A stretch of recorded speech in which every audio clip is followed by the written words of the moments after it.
আজকে আমি আপনাদেরকে হোটেল স্টাইল ডিম আলু ঝোল করে দেখাবো, যেটা খেতে অসাধারণ লাগে। গরম গরম ভাতের সাথে এটা খেতে অসাধারণ লাগে। ছোট থেকে বড় সকলে এটা অনেক পছন্দ করবে। আর যখন মাছ মাংস ভালো লাগে না, তখন এটা ঝটপট বানিয়ে খেয়ে নেবেন।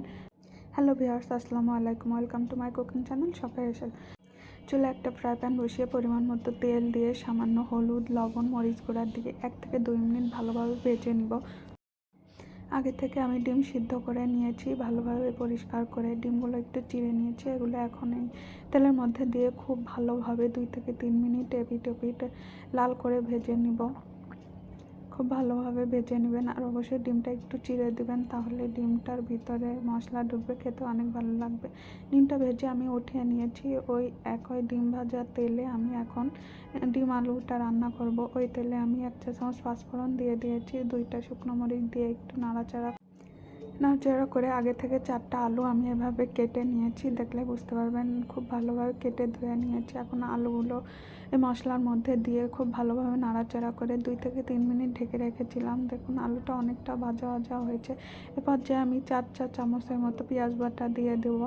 পেঁয়াজ বাটাটা অবশ্যই ব্যবহার করবেন, তাহলে খেতে ভালো লাগবে। এখন 1 চা চামচের মতো আদা রসুন বাটা দিয়ে দিয়েছি। দিয়ে খুব ভালোভাবে নাড়াচাড়া করে এর মধ্যে স্বাদ মতো লবণ দিয়ে দিচ্ছি, সামান্য মরিচ গুঁড়া দিয়ে দিচ্ছি, সামান্য হলুদ গুঁড়া, সামান্য ধনিয়া গুঁড়া দিয়ে খুব ভালোভাবে কষিয়ে নিচ্ছি। এটা 1-2 মিনিট কষিয়ে নেব। এবার আরও 5 মিনিটের জন্য ঢেকে দিব। লো আঁচে অবশ্যই রাখবেন।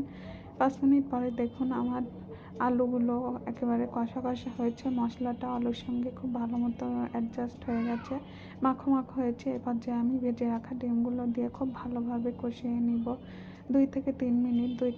দুইটা বড় সাইজের কাঁচামরিচ হাত দিয়ে ভেঙে দিয়ে আবারও কিছুক্ষণের জন্য ঢেকে রেখেছিলাম লো আছে। এখন আমি মশলা আলুর সাথে ডিমটা খুব ভালোভাবে কষিয়ে নেওয়া হয়ে গেছে। এর মধ্যে পরিমাণ মতো পানি দিয়ে দিচ্ছি। পানিটা অবশ্যই ডিম আলুর উপর বরাবর পর্যন্ত দিয়ে দিবেন। এখন আমি 10 মিনিটের জন্য মিডিয়াম আঁচে ঢেকে রেখেছিলাম। 10 মিনিট পরে দেখুন অনেকটা ঝোল কমে এসেছে। এর মধ্যে আমি আর একটু লবণ দিয়ে দিলাম। লবণটা কম মনে হয়েছে তাই একটু দিয়ে দিয়েছি, আপনারা আপনাদের টেস্ট অনুযায়ী দিয়ে দিবেন। সামান্য জিরা গুঁড়া, সামান্য গরম মশলা দিয়ে ঢেকে রেখেছিলাম। এখন আমার ডিমটা পরিবেশনের জন্য একেবারে রেডি। দেখুন দেখতে কতটা সুন্দর হয়েছে। এই ডিম আলুর ঝোলটা ঝটপট রান্না করে আপনারা গরম গরম ভাতের সাথে খেয়ে নিতে পারবেন। এটা খুবই মজা হয়। যখন মাছ মাংস কোনো কিছু খেতে ভালো লাগে না, তখন এই রেসিপিটা অবশ্যই করে খেয়ে দেখবেন, খুবই ভালো লাগবে আর খুবই মজা হয়। আর আমার এই ভিডিওটা ভালো লাগলে অবশ্যই লাইক, কমেন্ট এবং শেয়ার আর সাবস্ক্রাইব করবেন।